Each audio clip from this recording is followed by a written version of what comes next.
Sanki yanımdasın sen, kokun sinmiş üstüme.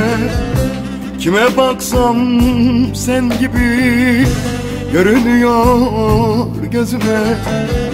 Kime baksam sen gibi görünüyor gözüme. Eyvah, delirdim mi ben? Kime baksam sanki sen. Ya gel yanıma soysuz, ya da bırak ben gelem.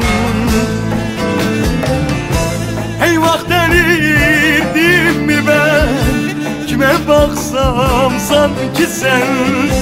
Ya gel yanıma soysuz, ya da bırak ben gelem. Ya gel yanıma soysuz, ya da bırak ben sana gelem.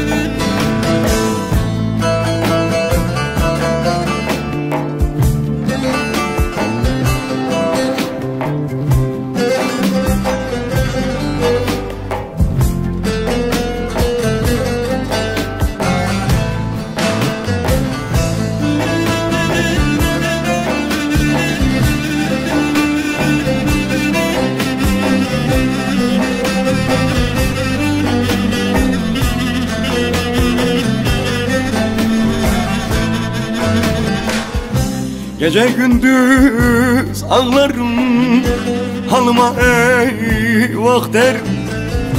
Her gelene yanımda döner seni sorarım.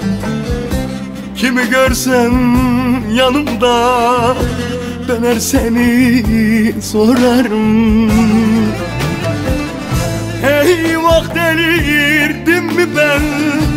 Kime baksam sanki sen. Ya gel yanıma soysuz, ya da bırak ben gelem. Eyvah, delirdim mi ben? Kime baksam sanki sen. Ya gel yanıma soysuz, ya da bırak ben gelem. Ya gel yanıma soysuz, ya da bırak ben gelem.